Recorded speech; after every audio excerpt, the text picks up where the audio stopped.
আনন্দে মানুষ হাসে, আবার প্রবল দুঃখ পেলেও মানুষ হাসে। এখান থেকে আমরা কি সিদ্ধান্ত নিতে পারি?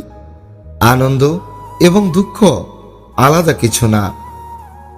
কাউকে সবচেয়ে বেশি বিশ্বাস করার পরেও যদি সে ঠকায়, তবে অবশ্যই তাকে পরিত্যাগ করা উচিত।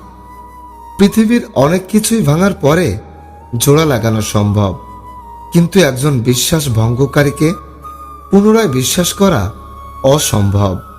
কারণ একবার বিশ্বাস ভাঙলে তা জোড়া লাগানো অসম্ভব হয়ে দাঁড়ায়।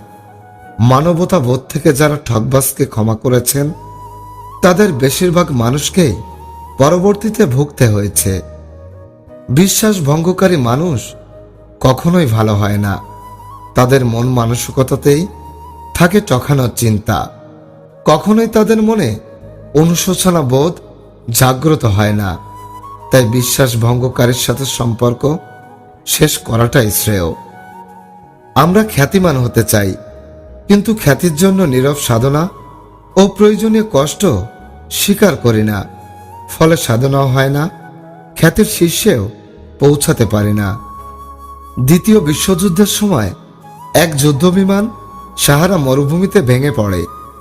পাইলট প্রাণে বেঁচে যায়, কিন্তু চারিদিকে শুধু ধুধু বালির সমুদ্র আর ঝলসানো রোদ। খাবার নেই, পানি নেই, কেবল এক বোতল পানি আর কিছু শুকনো বিস্কুট। 3 দিনের মাথায় তার পানি ফুরিয়ে যায়। প্রচণ্ড রোদ, পানির অভাব আর একাকিত্বের ভারে সে প্রায় মৃত্যুর মুখে। ঠিক তখনই মনে পড়ে, পাইলট হওয়ার আগে সে ছিল একজন শিল্পী। পকেটে ছিল একটি পেন্সিল আর ভাঙা একটা চশমা।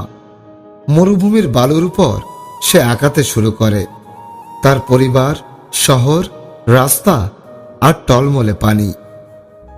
জানি সে বাঁচবে না, তবু শেষ মুহূর্তগুলোকে সে তার স্মৃতিতে ধরে রাখতে চায়। অবাক করা বিষয়, ছবি আঁকতে আঁকতে তার তৃষ্ণা কিছুটা কমে যায়, মন শান্ত হয়ে আসে।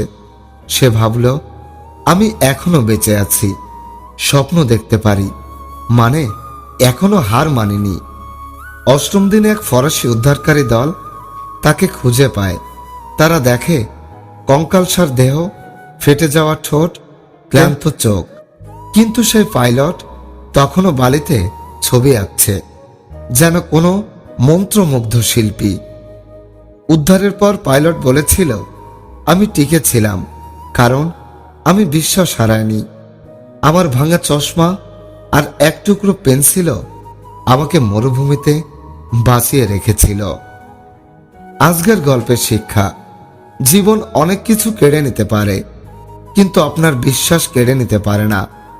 যদি আপনি নিজের উপর বিশ্বাস রাখেন, কেউ আপনাকে কখনোই হারাতে পারবে না।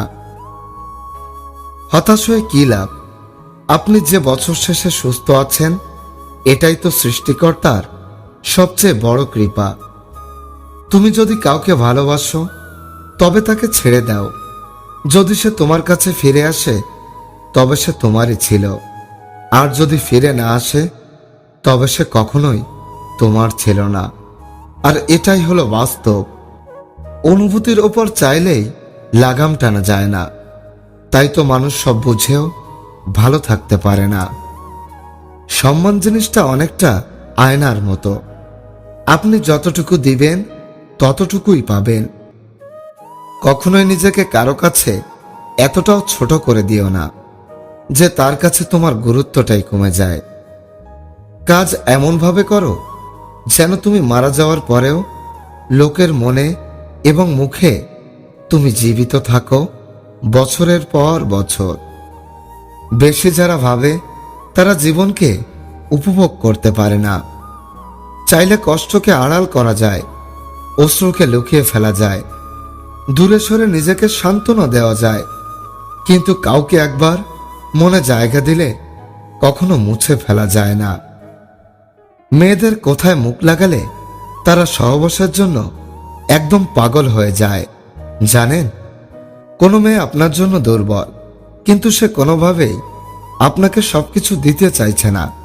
শুধু একবার গোপনে তার কানে মুখ লাগিয়ে আদর করে দেখুন, সে আপনার সাথে সবকিছু করার জন্য পাগল হয়ে যাবে এবং ছটফট করবে।